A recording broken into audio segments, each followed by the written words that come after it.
Good evening and welcome to Wrestling Rewind. I am your host, Angel Amoroso, and I am joined by my co-host, the Iron Man, Tommy Cairo. Hey, what's happening, Angel? And tonight on Wrestling Rewind, we are going to get into Wrestling Archives. So another episode of Wrestling Archives where you get to learn everything about wrestling history. And tonight we are going to get into the top 100 wrestlers of all time. I took my name out of there. I didn't want to sound like I was bragging or anything. You know, me too. Yeah. We don't want to sound braggy about it. So off we go. Number 100 actually. We're going to go 100 backwards. Eddie Gilbert.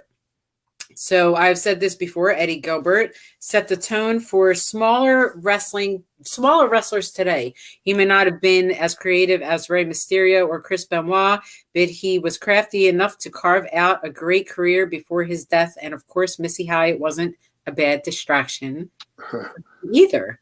So very true. Number 99, Rick Steiner. While Scott Steiner was winning singles titles and being the bad man, he grew into. Rick carved himself out a pretty good career as a singles and tag team wrestler. He was part of Eddie Gilbert's stable in the UWF and later moved to the Varsity Club with Kevin Sullivan. His character was always one could not make decisions for himself, which played well into the hands of creative teams that tried to make him look dysfunctional. Including the two different boots that he used to wear. Yeah. Remember that?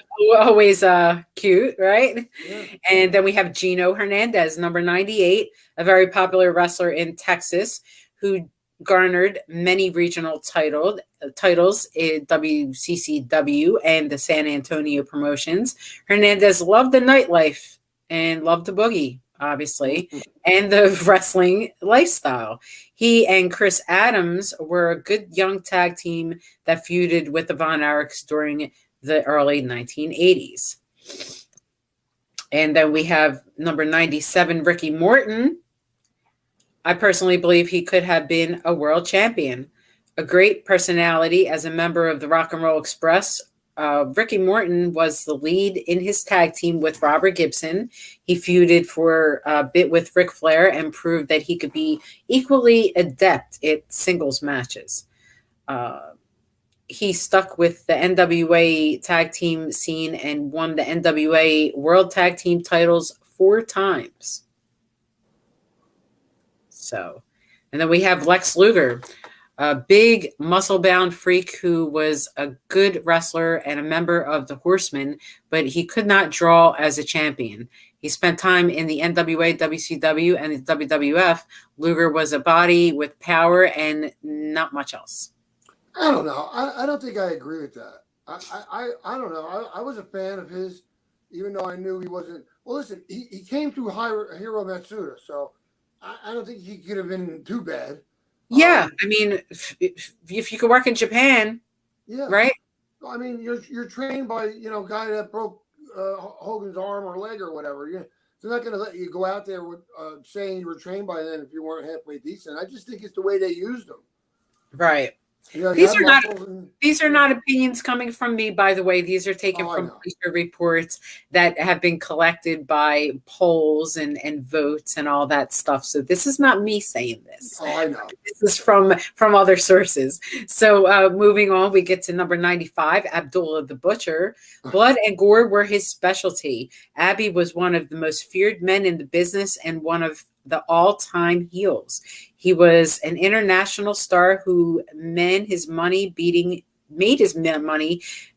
people up and more importantly, cutting them up.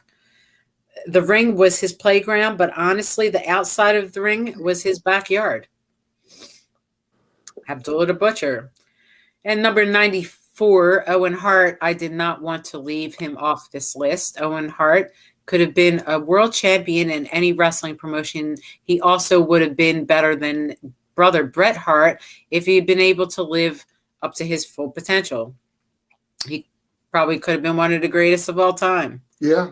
Absolutely. Number 93, Magnum TA. He was scary good, and it would have been only been a matter of time before he was the NWA World Champion. Yeah. He started out in Florida territory and then moved to Louisiana promotion under Cowboy Bill Watts before finding a home in Jim Crockett Promotions.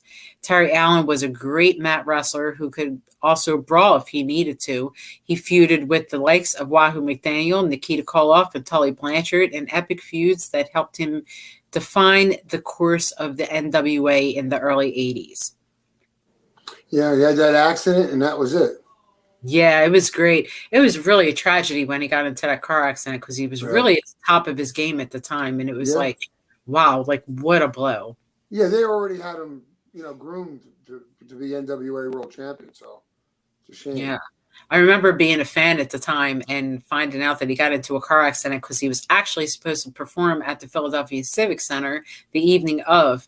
And when they actually performed it, and I was like maybe 11 years old. I cried. Yeah. I cried so hard. It was like I couldn't pay attention. Real, after it. Right, exactly. Because it was real, and everyone said, "Listen, it's not fake." He got into a car accident, so it was very upsetting.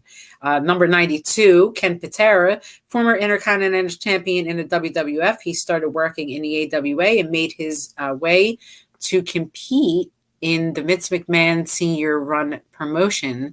He was a heel who encouraged youngsters to cheat to get their way in life. He was a former Olympian. This was from former Olympian. Cheat to get your way. Olympic weightlifting, yep.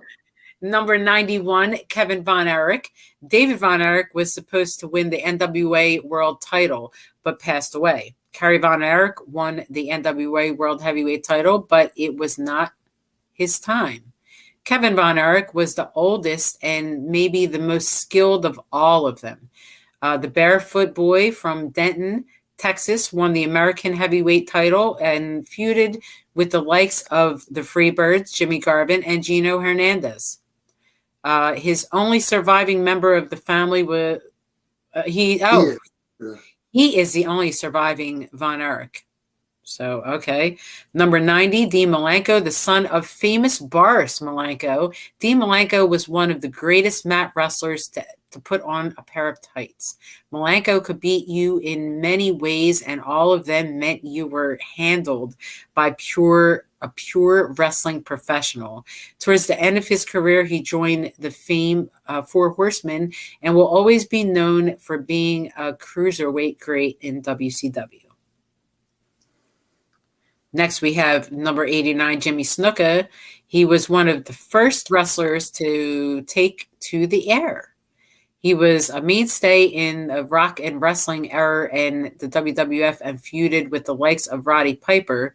The rumor was that if Vince McMahon did not get Hulk Hogan to be his main star at the time, McMahon was leaning towards Snuka to carry the torch for the promotion. Everyone seemed to see that championship quality in Jimmy Snuka, Yeah, the only problem is he couldn't cut promos. That was a big thing. God bless him. That's what managers were for, and they really should have thought about utilizing them a little bit more to utilize Jimmy Snuka a little bit. All he had to do was make faces, really, Really. Number 88 was Ole Anderson. Let's see. He was rugged brawler in the NWA who gave the fans a chance to see what pushing wrestling was really all about. The wizened veteran of the Four Horsemen and a good tag team wrestler, Anderson feuded with Dusty Rhodes and others faced during the height of WCW.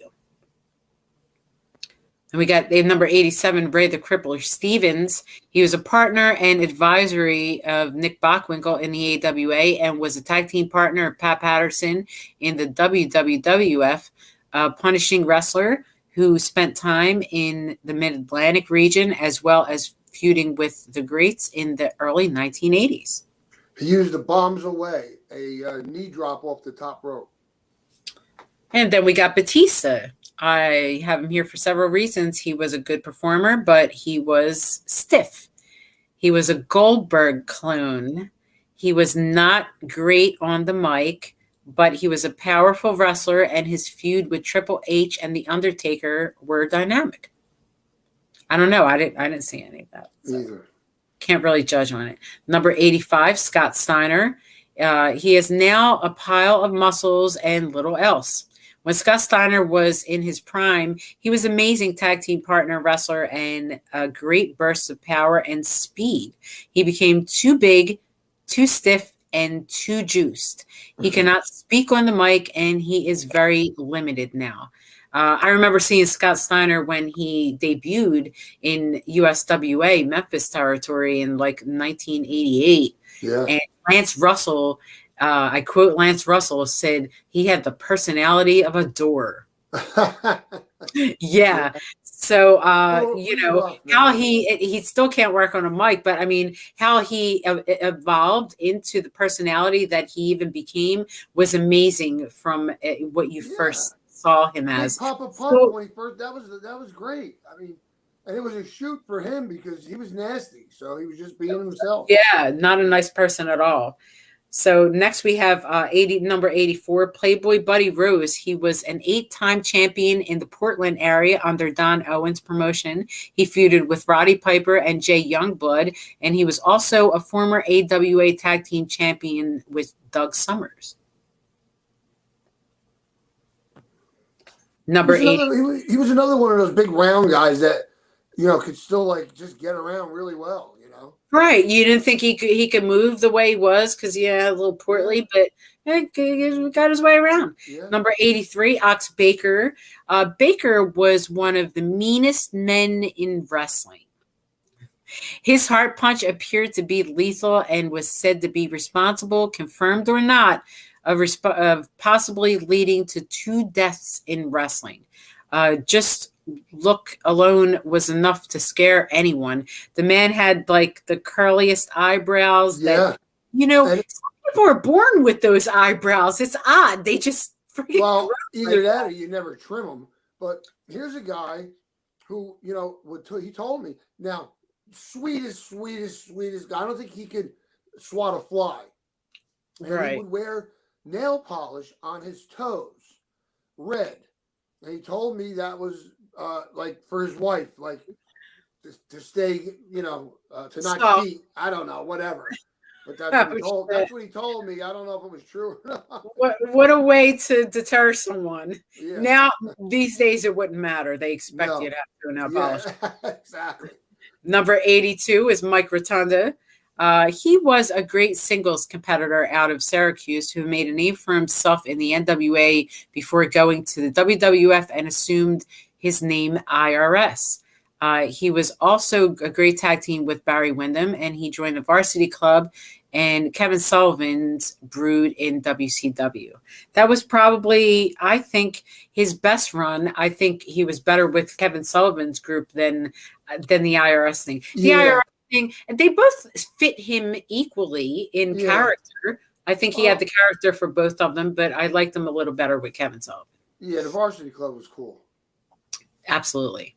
Number 81, we have Michael Hayes, who is a great performer and loved to talk. Hayes always looked like he was 8 hours short of sleep and stepped slow in the morning. But when he got in the ring and on the screen, he was magic. Teamed with Buddy Roberts and Terry Gordy to form the ultra successful Freebirds, he now works in WWE's office.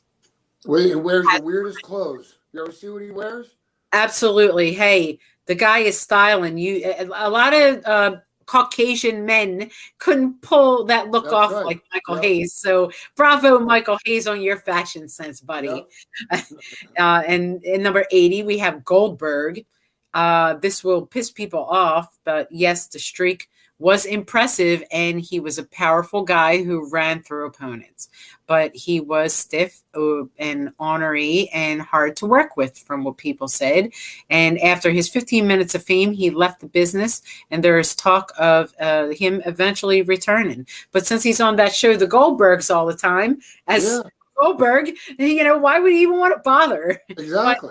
But I guess, for the money and everything. He's a character that actually, did a lot of other things other than wrestling and in entertainment, and bravo that he could move on like that and have a personality to be an actor. Yeah.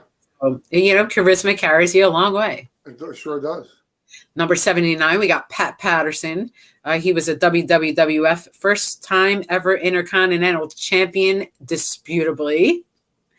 Yeah, right. A great singles competitor who was also a great tag team specialist with Ray Stevens. He is now a talent scout for WWE and probably always will be. No, he's dead, right? Pat Patterson? Yeah, Patterson's dead. I have to second check on that one. I don't know. I'm pretty sure. Number 78, Shane Douglas. He was a great competitor in the NWA and ECW. His biggest claim to fame being a lifelong friend of Mick Foley, and upon winning the NWA title, he declared he did not want to be a champion in that organization and helped to catapult ECW into mainstream wrestling. No one likes what he did with the title. I'll go out there. I'll put it out there and say it. No one likes what he did. Who's that? Shane Douglas? Yeah. Yeah. Oh, that's that's the number one rule you don't break, and he should have known better. Just like other people should have known better. And for them to even have a place in the business to still be talking about it, to me is disgraceful. They should have been thrown out, blackballed. Exactly. I have to get back to this. More on Shane Douglas. I thought it was a disgrace, and I'm not the only one. I'm sure we all share that feeling of anyone throwing down a title belt being as disrespectful as he was. Yeah, and not only that, Dennis was good to us. I mean, Dennis was good for wrestling. So why would you do that to somebody? For what? For what's the purpose? You're utilizing your Pete. Yeah, there's real no gain in that. It really isn't. Pops for Paul. Yeah, it's just their way of playing out their little scene. It has nothing to do with good business, bad business, otherwise. It's just them, playing out their little scene, a little puppet, scene that they got going on. Okay, I think I went to Ole Anderson. Did I mention Ole Anderson? No. Okay. Oh, yeah, no, you did, yeah. I'm pretty sure I did. Yep, you did. All right, Ray Stevens. We didn't get the Ray the Crippler Stevens? Yeah, I mentioned No, actually we did. Yeah, because I said he did the thing off the top rope. We did. Okay, so I think you're going the wrong way, no? No, we were on the franchise, yeah. Shane Douglas, who threw that title down disrespectfully, number 78, and we are moving on to AJ Styles, number 77. He is a TNA original, first man to hold all three major titles in the company. He has been a heel and a face, and true face of the company. Jeff Jarrett started 9 years ago. He is still a main attraction and could get another title shot in the TNA World title. I think AJ's great. I always thought he was really, really talented. And then we got the Honky Tonk Man, number 76, Wayne Ferris. Gimmick was good. So good, it took him to the circus in the WWF. He held the Intercontinental title, but never got a shot at the World title. He was known for using the guitar as his weapon in most matches. Yep. Good guy. Great guy in the locker room. Yeah, why not? Funny guy. Yep. Once told me him and Greg Valentine decided that they thought that I was definitely going to be the next Sherry Martel in history. Right, biggest compliment I probably ever received. You should have been. Right. So next we have number 75, Jimmy Garvin, had a successful stint in Florida and Texas as a singles competitor, but really caught on with the Freebirds. Garvin had a gift for gab and was a better in-ring performer than people might think. He was great in front of the camera. And Precious didn't hurt either. I'm surprised they didn't mention her along there, but she was a great manager. And later on with Kevin Sullivan, also great with their feud there. I thought he did some of his best work with that. Next, we have number 74, Big John Studd. He feuded with Andre the Giant before the Hulk Hogan era. He was also a tag team championship wrestler in the 1970s in the WWF. John Studd was everything a heel should be: big, strong, powerful, and vicious. All right, do you know who he was masked? I don't know what they were called, executioners or whatever. It was him. Under a Hood with Killer Kowalski. Okay, yeah, I think I read that somewhere. We'll get to that later, actually. Then we got number 73, Jeff Jarrett, a second-generation wrestler out of the Mid-South region, won the NWA Gold and was a title holder in both WWE and WCW. Jarrett is now in TNA, the brand he helped to create. He is currently the AAA Mexican heavyweight title holder, and his career is odd in that he won on television without a true purpose. I am hoping he leaves the screen soon and helps build the brand he worked hard to establish. Yeah, I never. He's one of those guys. For me, this is just personal, because I'm speaking as a fan. So we have people that like certain wrestlers and people that don't. And Yeah. I just never got it. Like, to me, I don't think he ever really put any real asses in seats. I don't know. I think Not everyone is for everyone. Yeah, I don't know. I met Jeff when I was like about 12, maybe 13 years old. He was always real encouraging guy, and not great guy, nice guy. Yeah, I just think he probably is better back, like they're saying, go in the back and get these guys prepared, because nobody knows better than him. Right, developmental. Yeah. So sometimes people's best job and where they belong. Yeah. Number 72, we got the Great Muta, possibly the greatest Asian superstar to ever come to the States. I agree. Muta was quick as lightning fast, could any wrestler, anyone at any size. Like, he held the NWA title before dropping the strap to Barry Windham. And number 71, we got Ron Simmons. He was the first ever African-American WCW World Heavyweight title holder. He was also a mean son of a bitch, strong and powerful. He was a member of Doom with Butch Reed, and later a member of APA with Bradshaw. You do not want to cross Ron Simmons. So, great guy. Number 70, we got Christian. I know many of you might think that this is a little low. In TNA, he proved to be a great singles wrestler. In WWE, he needed Edge to be great, but he won the world title twice in the last 3 months on SmackDown. But this may be the last time we see Christian win with the title around his waist. This might have been a report from a while ago, actually. Yeah. Okay, so number 69 is Booker T. He was an amazing tag team wrestler as member of Harlem Heat, which his brother Stevie Ray. As a singles competitor, he won the WCW World title on several occasions. Booker T was pretty good on the mic, and his wrestling was above par. His wrestling was amazing. Yeah, that's what we should say. Very athletic. Very. Next, we have number 68, Adrian Adonis, a heel in the AWA and the WWF.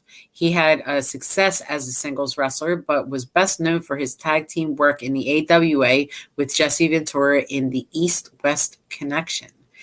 He was a WWF World Tag Team Champion with Dick Murdoch in the WWF. He was as flamboyant as any wrestler ever. But don't let that fool you. He was also one son of a bitch and mean and evil, like the queens of today. Yeah, but so talented. I can say that. Another one of those guys who got big and round that can still move around. Oh, move around like you wouldn't believe, right? Do you remember when they made him the undisputed champion in Texas? I think it was like Southwest Championship Wrestling or something. And then that's when he used to wear the leather jacket and everything. And then I don't know what happened. It just disappeared. So incredible. Yeah. Number 67, Sergeant Slaughter.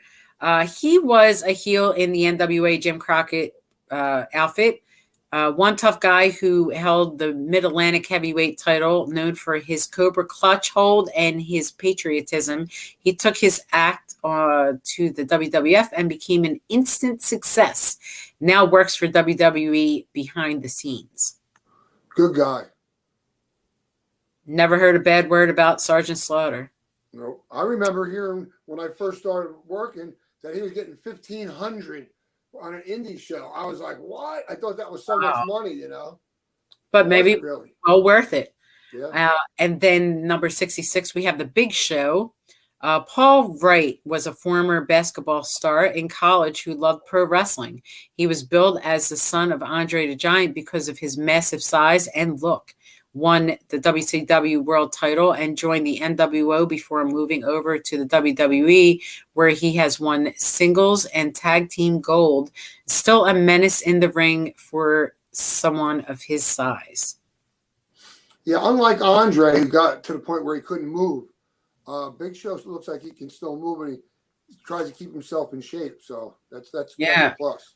Absolutely. We learned from the past, you know, you got to keep himself in shape so he doesn't collapse like Andre. Yeah. So number 65, we got Jesse Ventura. Jesse was as known for his mouth as he was his ability. Actually, he may never have been a better talker. He was limited in some areas, but he had a great look. His tag team partner, Adrian Donis, was talented and could bring it at any amount. He is a legend for his mouth, his feud with Hulk Hogan, and the fact that he was the governor of Minnesota. I used to love the commentary with him and Gorilla Monsoon. Blatant chokehold, and then Jesse was, I didn't see no chokehold, Gorilla. I just waited for those moments. They were so awesome. Always the best in commentary. I love to hear Jesse. Still love to hear him ramble on about just about anything. Yeah. We got number 64, Ivan Koloff. The Canadian-born wrestler was a bear of a man, undersized and as tough as anyone. The former WWF World Champion took his act to the NWA and became a tag team success. He teamed with his nephew, Nikita, to become a tremendous tag team specialist. His interviews were good, although sometimes you could not understand him. But that was the whole point, because he was supposed to be with a broken accent. Uncle Ivan did the best promos. He did. He was awesome. So, he was and not then a small guy either. He was every bit of 5'10", he was 260 when I wrestled him. Yeah, but stocky, real stocky and muscular, very strong. And then number 63, we got Bruiser Brody. A man whose legacy has gotten greater well after his death. Brody was one of the meanest SOBs in the business and an independent wrestler if there ever was one. He traveled to Texas and Florida and other promotions and worked internationally. He was a wild card who could work only if he liked the promotion and the outcome for him was profitable. So there's a lot of great things we could say about Bruiser Brody, and tragic how he met his death. I mean, just such a horrible story. But that's another story to get into. Number 62, we have Kevin Sullivan. The Taskmaster was one of the best at playing mind games with his opponents before matches. I always said Satan wore purple tights in the ring, and Kevin Sullivan best exemplified that. His darker satanic following also led to numerous feuds with Dusty Rhodes and Barry Windham in Florida, as well as feuds with Mike Graham. He also managed the likes of Mike Rotundo, Rick Steiner, Steve Williams, Jake Roberts, and Purple Haze. Yeah, Kevin's something else, boy, and the sweetest guy in the world. Yeah, known Kevin for a long time. Great guy. Number 61, Carlos Colon, another international star who helped promote wrestling in Puerto Rico. Colon helped build the World Wrestling Council and its champions in his homeland. He wrestled Ric Flair on several occasions, even beating the former NWA champion, but the title never changed hands, and the victory for Colon was never recognized by the NWA. I remember all the knockdown, drag-out fights that he had with Rick Martel that were probably the bloodiest feuds in Puerto Rico at the time. Just one of the worst barheads in history, too. Oh, yeah, absolutely. You know why? Guys either go down or they go across. He did both. He's got like a checkerboard in his head. It's like cross. And next we have number 60, Giant Baba. Shoshi Baba helped to build the legacy of Japanese wrestling. As a three-time NWA champion, he was also one of the most feared big men in wrestling.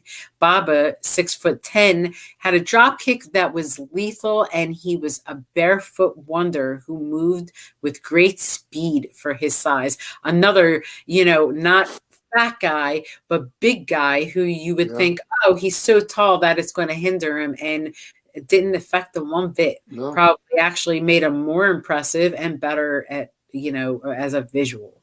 And number 59, we got Kevin Nash, the other half of the Outsiders. Nash was tall, powerful, and when talked, he bellowed. As a WWF wrestler, Diesel, he won WWE Gold, and then he moved over to WCW. He won tag team title gold with Scott Steiner and the WCW title, as well as part of the NWO, also known as the Booker, and part of the WCW creative team. Number 58, we got Dr. Death Steve Williams, a great amateur wrestler who was also a brawler. He could mix it up with everyone. Spent time in Bill Watts' territory and then thrived, then moved to WCW where he joined the Varsity Club with Kevin Sullivan. He never backed down from a challenge. Yeah, him and Terry Gordy, they didn't mention there, but very big in Japan, highly respected in Japan, made a lot of money on it. If Terry Gordy's not on this list, I'll spit on my own floor. Yeah. We got number 57, Tully Blanchard, the fourth member of the original Four Horsemen. Blanchard was cool, cocky, and sure of himself. He was great either as singles competitor or as a tag team partner for Arn Anderson. His feuds with Dusty Rhodes was one of the best ever feuds in the NWA. The ones I remember the most, actually. He was managed by Dark Journey at one point, and then J.J. Dillon, and we had the great feud. Number 56, Vader. He was tough as they come. Leon White became a menace in WCW and in wrestling in general, a WCW world champion and a known brawler in the business. He carved out a decent career after his days were over in the NFL. Yeah, big in Japan also. Could you imagine seeing a guy like that barreling at you down a field with a foot? You got the football in your hands, and here he comes. He had a great reputation until almost a one-armed, flip-flop wearing Paul Orndorff knocked him silly. All right. So, and then number 55, we have Wahoo McDaniel. He had the hardest chops in the business. Wahoo McDaniel was a hard-nosed, old-school wrestler who helped make Ric Flair a champion and a legend. McDaniel was known as no-nonsense wrestler who won many regional titles in the Carolinas in his prime. So, yeah, when he would chop someone's chest, you would hear it in the nosebleeds, man. Yeah. Number 54, Rey Mysterio, the smallest giant in wrestling. Mysterio was a proven commodity when he came to WCW and was a cruiserweight champion in that promotion. He won the hearts of fans worldwide when he won the world title in the WWE and continues to be a main attraction everywhere he goes. Ray also in ECW, I think, where he gained most of his fame when he came directly from AAA when he was just a child, and then started for ECW and just was a huge star there even before WCW. So when you're that good, you can be that small. Exactly. Number 53, Greg Valentine, a man who was a hard worker in the mold of his father, Johnny Valentine. Valentine was a great NWA wrestler, feuding with Roddy Piper, amongst others, and he was an Intercontinental Champion in the WWF as well. Yep. Number 52, Kerry Von Erich, he had the wrestling world at his feet. That's kind of mean. Yeah. At his foot. He had the wrestling world. Now that's meaner. I talked to you. Say that? I said it. Oh, okay. I said it. I'm sorry. Von Erich was the NWA world title out of respect for his late brother David. He was a world class athlete and a champion in world class championship wrestling and an intercontinental champion in the WWF. His drug use and poor decisions led to his suicide. Oh, what could have been Carrie Von Yeah. Erich. But I'll Number tell you 51. something. For Uh-huh. having that prosthetic leg until somebody pointed out Oh, to you, you would never known. think about that. You would have First of never all, yeah, how known. do you walk down the aisle not looking like you got a fake leg or foot, let alone work in the ring? And I didn't see anything diminished about his capabilities at all. Not at all. Just incredible. Yeah. Incredible. So that's when you're a good wrestler, you're able to hide Oh, stuff with that certain in itself is amazing to me. Amazing. amazing. Number 51, we got JBL. John Bradshaw Layfield was one bad man. First, as a member of the APA, he was a brutal tag team combination with Ron Simmons. As a singles wrestler, he was brutal as heel, he won the world heavyweight title and proved that he was one of the most hated men in all of wrestling, and might have been more because of his locker room tactics than his wrestling, Yeah. but might have Now, also been because of his stiff ass wrestling, from what I well, I understand. heard an ugly story that Joey Styles smacked the crap out of him. Oh, is that so? Good for Joey. Joey weighs like 160 pounds. Now, I hope this wasn't over any kind of sexual harassment that he was being accused of, because for Joey being a little guy, Yeah, it's for you Joey. never know. For Joey standing up for himself. Number 50, we have the Iron Sheiki baby, and he had just as much to do with ushering in Hulkamania as anyone. He was defeated by Hulk Hogan after the Iranian champion beat Bob Backlund. Big, strong, and lots more powerful than most people think. The barrel-chested wrestler was great at selling for his opponents throughout all the years. And Sheiky Baby still alive and at it with his and everything. The A to the Z. Yep. Number 49 is Mr. Stan Hansen. The Lariat was one of the toughest men to get into the ring. A popular wrestler in the Orient and former AWA champion. His running lariat was one of the hardest finishing moves in professional wrestling. I took a lariat, but not from him. Number 48 is Chris Benoit, a great cruiserweight who won the gold in both WCW and the WWE. Benoit was known for his quick moves and powerful takedowns. He battled bigger men and beat them with his strength and determination. He died too soon to know his true greatness in the ring. Well, that was his fault. Yeah. He died too soon. Like I said, I didn't write this. I'm just reading it.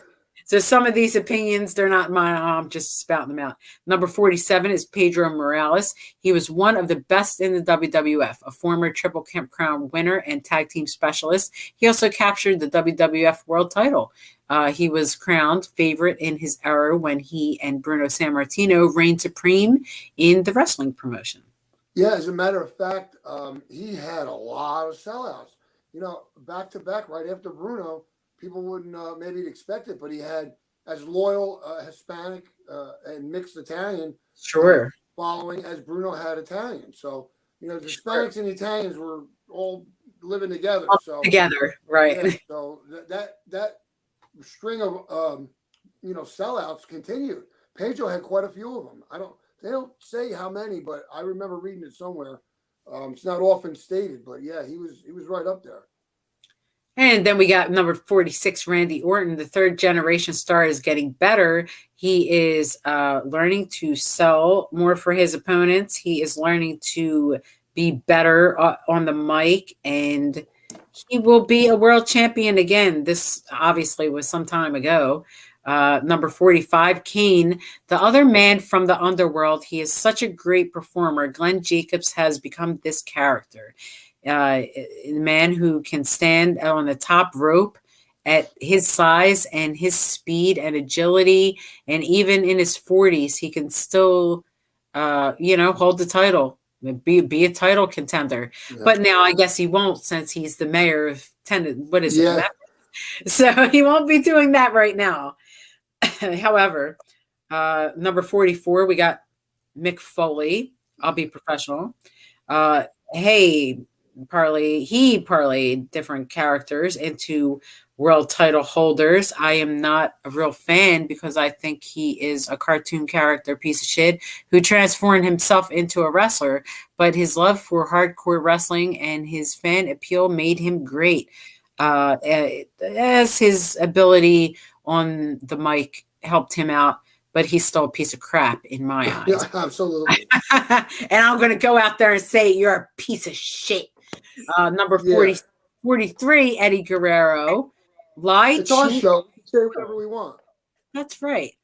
That was Latino heat. Lie, cheat, and steal. Eddie was fantastic in the ring. He and Rey Mysterio brought back then a love for luchador wrestling to the mainstream of the WWE. He was the world champion and was gone from the ring way too soon. And I think we all agree on the loss of Eddie Guerrero being very tragic. Yeah. Number 42, Edge. He could do it all. A great tag team wrestler with Christian and a multiple title winner on his own. Known as a good mic man and a terror in the ring with his spear. He retired due to injuries way too soon. Number 41, we got Scott Hall, an enigma in wrestling circles. He was a singles wrestler in the AWA in Florida. He was also a world tag team champion in the AWA with Kurt Hennig, a big, strong, and good-looking guy who traveled the WWF and became Razor Ramon and feuded with Shawn Michaels. He left the WWF and traveled to WCW and became part of the greatest invasion story in the wrestling history, the NWO. Hall's demons have been the only thing that has held him back in wrestling. I don't think anything's held him back, actually. I don't know what they're talking about. Yeah, I guess just the public part of his, addiction. Maybe they're referring to that. Maybe that everybody's got problems, but he was always on top, always a good worker, and always had a great spot. So being held back, I don't know about that. The number 40, we got Tito Santana. Mercedes Solis never had a bad match ever. He was a great tag team specialist and an Intercontinental Championship holder. Never made it to the top of the WWF, but he was a crowd favorite. I don't know how they're saying he never made it to the top if he was the Intercontinental Champion, a real one, by the way. Tito, it's still working. Tito Santana still working in 2022. Number 39, Chris Jericho. He is one of those guys that just needed the right push to get started. As a champion in the WWE, he is more than anything a great mic man and a Roddy Piper-like performer. He can do so many things off the ropes and on the mat. He is hopefully going to make his return soon, as he has in AEW, as I understand. Yeah. Looks a little bit like Glenn Osborne for some reason. Yeah, and his body, something happened. I mean, everybody, but he got old is what happened. No, he's one of those guys. There's a phenomenon. Kofi Kingston has it. A couple guys have it. After a certain amount of time, something happens to their chest, and they lose their chest. It's been a subject that I've seen on YouTube. So, odd. Yeah, apparently there's quite a few people that have it. Huh. It's like the sunken thing. I know what you're talking about. Yeah. Yeah, I think, matter of fact, I think Scott Steiner has it. Right. Okay. And then number 38, we got Bob Backlund, the last real hero before Hulk Hogan era in the WWF. Backlund did not want to let go of the strap he earned. A great wrestler who was an accomplished amateur wrestler. He was also one of the last great technical wrestlers in the WWF. So, yeah, he's one of those guys that still working. Yeah, right. But he's one of those guys that had a hard time separating the fact that he could beat almost any of these guys, and then he had to lay down. So, I mean, it's part of the business.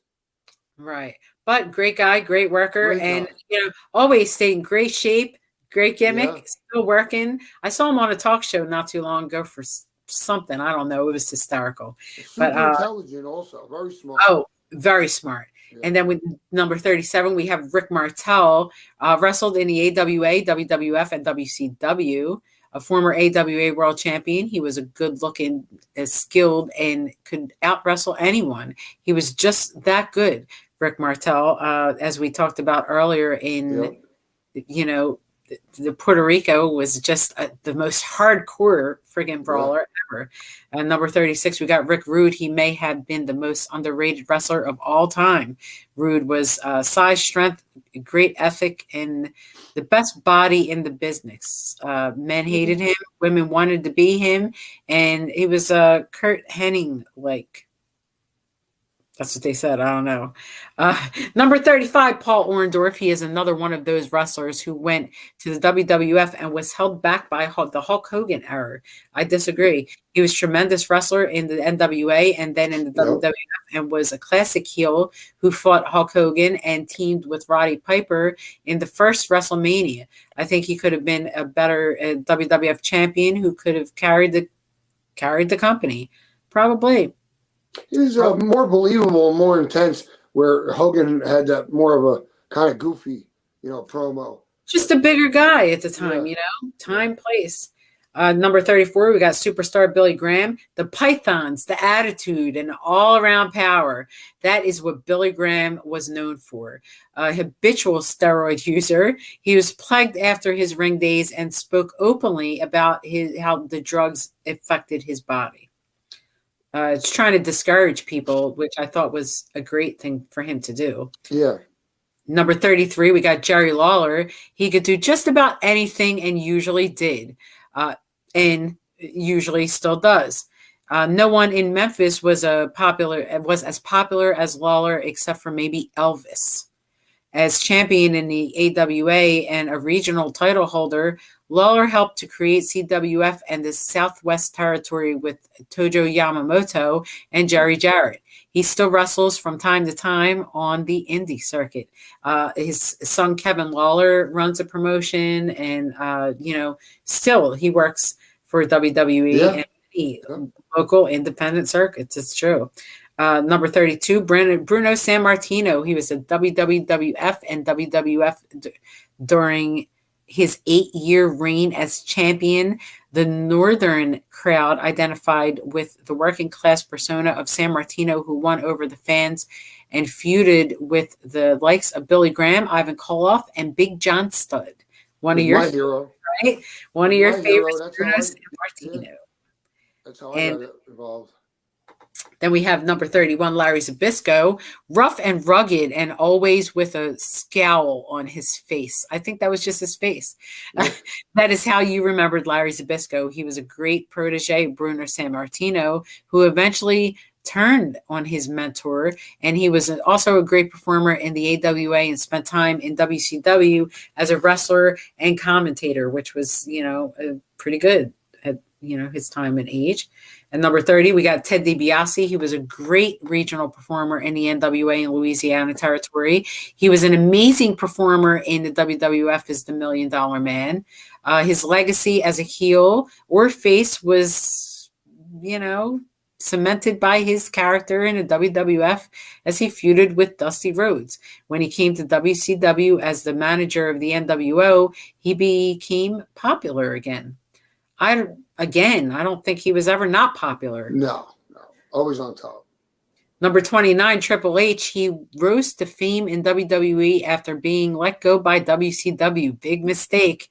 He is known for his intimidation and his power.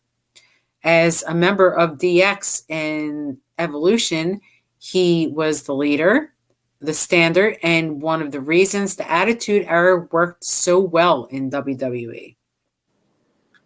Next, we have number 28, Barry Windham. I think if circumstances were different, Barry Windham would have been the best world champion ever in the NWA. I agree. Tall, lanky, and ultra talented, the son of Blackjack Mulligan. He rose to fame in the Horsemen and even held the NWA title. He could have been even better. He had the Western States Heritage title. Yep. He had the TV title. He had the world title. I mean, he did have a lot of titles. And, Barry Windham, absolutely. The whole Windham family, like just very talented. filled with talented wrestlers. Number 27, the Fabulous Moolah. If you get a title for over 30 years, then you get a spot on this list. Moolah was the standard for female wrestling, period. She beat opponents after opponents, and when she lost to Wendy Richter at WrestleMania, an era ended in women's wrestling that can never be captured again. Not unless they give somebody else the title for 30 years. Yeah, I don't think that'll happen. Every week it changes, right? Number 26, Jake Roberts. If Jake Roberts had been seen the entire time he was wrestling, think of what could have been. Poor Jake. A good in-ring performer in the NWA as a tag team partner of Barry Windham, a trip to Florida that led him to an alliance with Kevin Sullivan, and then a trip to WWF where he wielded a snake and made millions. I think he's still in recovery. He went to that DDP years ago, and last I saw, I think it was fairly recent, he looked fantastic. So well, Roberts left the Demons to get him, and they took him away from his fortune, his soul, and his ability. He could have been better than he was. But as you said, he's recovering. Yeah. He's doing the DDP yoga and all that program that all the guys jump on. So hopefully, Jake will hang in there a long time. He's had a tragic past, tragic family, a lot to deal with personally, and, wishing him all the best. Number 25, we got John Cena. I don't like the vanilla of his character or the fact that he continuously gets the WWE title, but 10 titles, you cannot deny what he has done for the business and the WWE brand. I'm hoping the WWE creative team will work on giving his character an edge and maybe a heel turn if he was a leader of the conspiracy that would so rock. I don't know how long ago that would have been.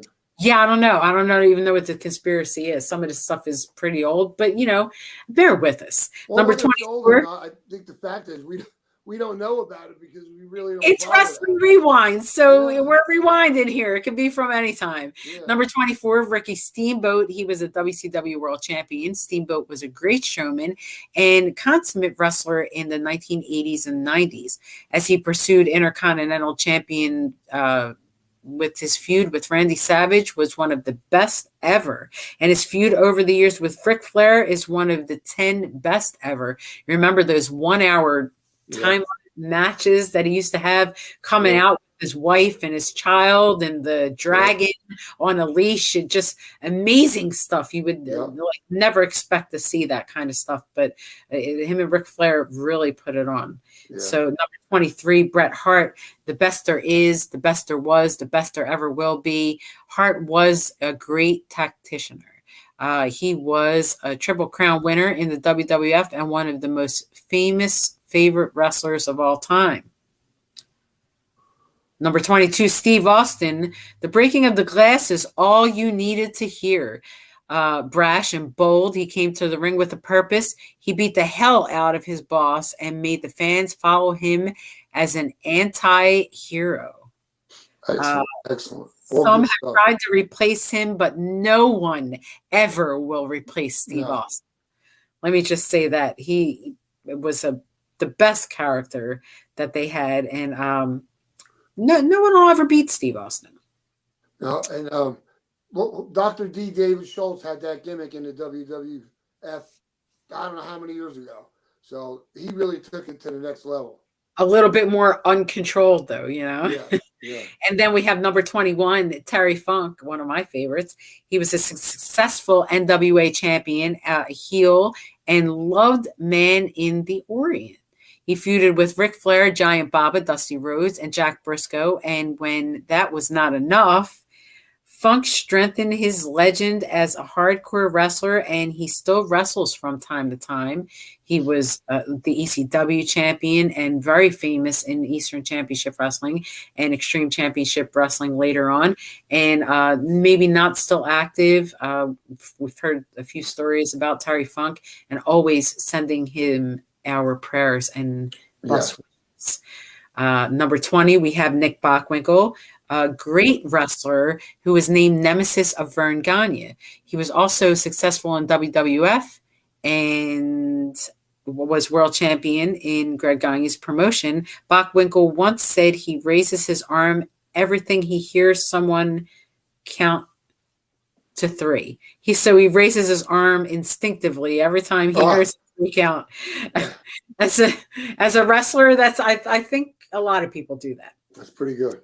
Number 19, Roddy Piper. Hot Rod was a favorite as a heel or a face, both in NWA and WCW. Roddy Piper had huge feuds with Hulk Hogan, Ric Flair, Ricky Steamboat, and Jack Briscoe over the years. The best thing about Piper was his ability to talk and make sense of everything he said, regardless if it did not make sense at all. So Roddy Piper, definitely a favorite. Should probably be number 1 on that list, really. Yeah. Number 18, we got Andre the Giant, maybe the most popular wrestler ever in the wrestling business. Who could not love Andre? He was the biggest, the strongest man ever to be in a ring. And when he wrestled the greatest friggin' matches of all time, it only made his legend that much bigger. Nobody will ever be as greater or as larger in life than Andre ever was. All the funny stories about Andre we could get into another time. Yeah. Number 17, Sting. The icon is still in great shape. A world championship in WCW and TNA, Sting has relied on many personas over the years to reinvent himself and keep himself fresh in the minds of the fans. Sting is better as a face, but he played the heel role on different occasions in WCW and then in TNA. He is moving towards the end of the career, but still looks like he could teach the younger generations a thing or two. Sting also moved into acting. He did that for a little while, which I don't think was very successful for him, but at least he took a jab at it. Real religious guy, was known for ratting out all the other guys on the road that cheated on their wives. Wow. But, him and Lex Luger, religious guys. So they kept themselves still active. Number 16, Arn Anderson. Not many can say that they were better than Ric Flair. This may have been the case with Arn Anderson. As a running mate in the Horsemen, Arn Anderson held more of his own in the ring as a singles and a tag team champion. He gave a better interview, and he was just as talented and could have carried the NWA if he was just given the opportunity. I don't believe that at all. Yeah. I mean, he had a very physical, aggressive style, but, with that, balding head, and, he should have shaved his head or something. If he would have always kept J.J. Dillon there, maybe he would have been good, because, honestly, his mic skills, as much as he talked, very stale. Yeah. Very stale. And although I have my own harshness against Arn Anderson, but I don't think he carried shit. Number 15, we got Kurt Hennig, the son of Larry the Axe Hennig and father of Mike McGillicuddy. Hennig was in a class to himself. He was a former AWA world champion and a former world tag team champion with Scott Hall. Hennig was perfect in his style, both as a heel and a face, and he is missed as a superstar in the business. Shame. What a good guy. Number 14, The Undertaker. He never gets old in the mind of the wrestling fans. Undertaker has been dealing with health issues, and it's not known when his return will happen, but we hope that it will be at a WrestleMania. The Undertaker's ability to take the unknown and make it as real as possible, as well as his dark side, make him appealing to fans of all ages. His character will never be duplicated, although his character is a duplicated character. Yes. But we won't get into that. Great ring entrance, though. Yeah, unbelievable. A lot of people we know were, carried him out to the ring and carried his caskets out to the ring, rather. Number 13, Dusty Rhodes. He is just as known for his ring performance as he's known for his mind and some of the greatest things he has created in the NWA. Dusty Rhodes was the white man everyone could identify with, the son of a plumber and the man who fought the villain and won on many occasions. Ric Flair said he always thought of Dusty as the ultimate face, and he was the ultimate heel in the business, if you will. if you will. And number 12, Vern Gagne. He started his own wrestling promotion mainly because he did not like the politics of the business, which is why most people start. And a star was born, Vern Gagne, king around Minnesota and the Great Lakes area. He brought the Road Warriors, Ric Flair, and Hulk Hogan, and he trained some of the greatest wrestlers in the business. Great guy, real nice guy. But listen, it's okay if you keep putting yourself over as long as it's popular. And they never turned on the fans; they never let him down, so he stayed on top. And number 11, we have The Rock, the most electrifying wrestler in the world. Yes, that is The Rock. And although he has been away from the business for numerous round of years, he is still one of the most popular wrestlers to ever grace the ring. The son of Rocky Johnson, he was born into the business. And when he returns to the ring, he will be electrifying again. Number 10, we got Kurt Angle. Debated if you will, but Kurt is the best pure wrestler ever to be in the business. As a face or a heel, he has won multiple titles in WWE and then TNA. His current quest for Olympic gold at 43 years old proves that he can still get done at top levels. So I wonder. It works with a broken neck. How do you do that? Right. I wonder now what has happened to my screen. I don't bear know. with me for a moment. We were almost there too. Yeah, bear with me for a moment while I just get on us for a second, and I'm going to get back to that. But so far, what do you think of this list, Tommy? Well, Who do you think we haven't gotten to that we need to get to? Well, listen, maybe that's a cliffhanger.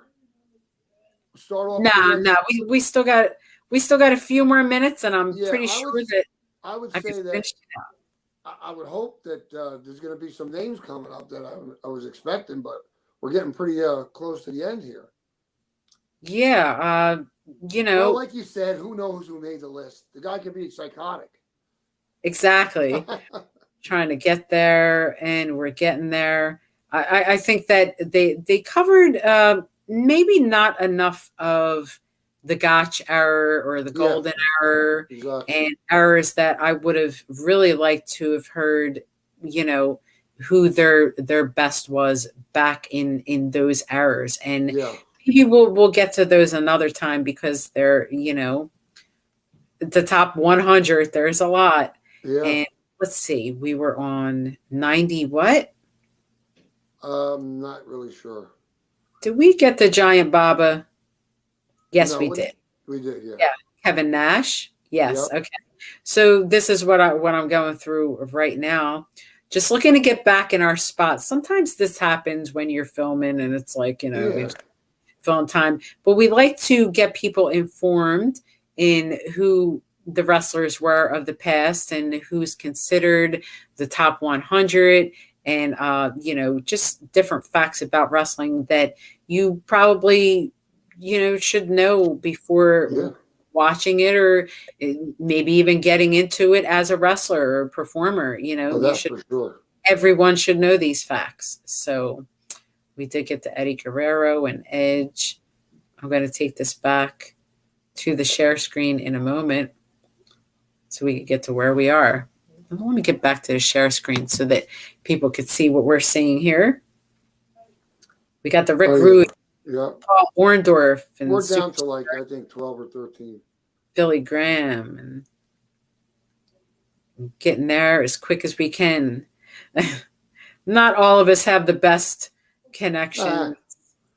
So we work with what we have to bring you the best in Wrestling Rewind. We're taking you back by taking you back. Right. Digging up those archives. Yeah. So we got to Sting, Arn Anderson, Kurt Hennig, The Undertaker, Dusty Rhodes, and we're getting close. Number 11, The Rock. The Rock, yeah. Number 10, Kurt Angle. Yeah. And we're back. Number 9, Randy Savage.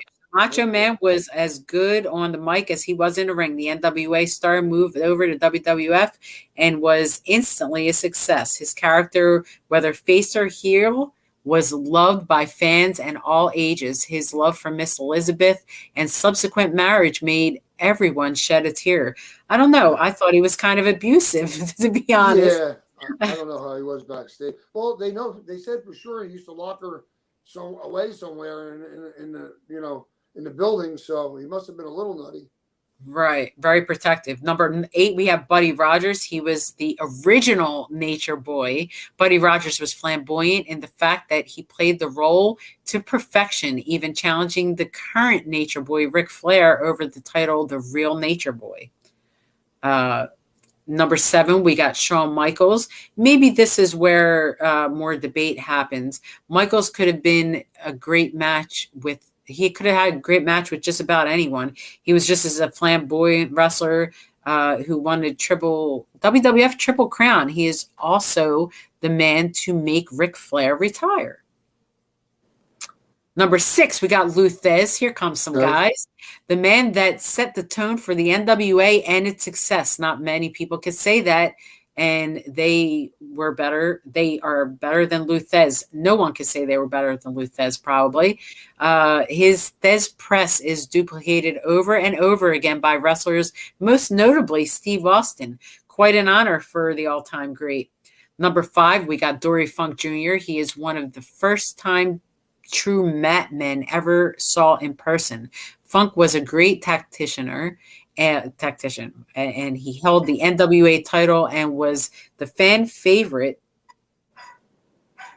in Japan with his brother Terry. The great thing about Funk was that he continued to go on about his business, whether he was a face or a heel.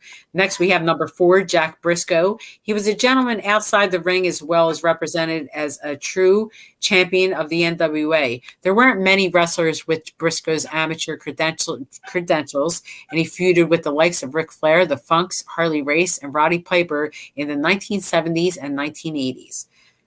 Next, we have number 3, Harley Race. There weren't many men tougher than Harley Race. A 7-time world champion and the heart and soul of Missouri territory, Race was what wrestling was meant to be, about beefy guys who were tough enough and beat the daylights out of each other day after and night after night. Ric Flair said Harley Race was one of the toughest wrestlers to ever be in the business. Pretty high praise from Ric Flair. Yeah.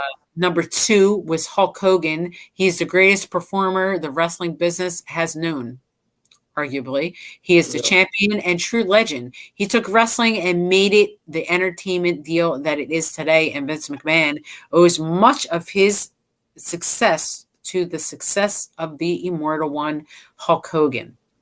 Number 1, we round down to Ric Flair. Could there be anyone else at the top of the list? A 16-time world heavyweight champion, member of the Four Horsemen, member of Evolution, and the dirtiest player in the game. While Hulk Hogan made himself bigger than the business, Ric Flair was the business. End of discussion. Yeah, so I'll leave it at that. Yeah, I'm not sure with. That was a top 100. We could have thrown many names into there that we could think of that probably would have been better. But that's one spin on it so that people get a little education of the wrestlers of the past that in polls were considered to be the top 100 wrestlers of all time. Well, they have Lou Thesz right up there, so I can't argue. I'm okay with that. At least that was correct. And a lot of others, appreciated seeing in there. So we hope you've enjoyed this episode of Wrestling Archives, Wrestling Rewinds, Wrestling Archives with myself and Tommy Cairo. And we hope you join us back next Sunday at 7 p.m. on YouTube on Monte and the Pharaoh's network. Please like, share, and subscribe over there. And again, join us back next time. For myself, Angel Amoroso, and my co-host, Tommy Cairo, have a great night and a great life. Good night.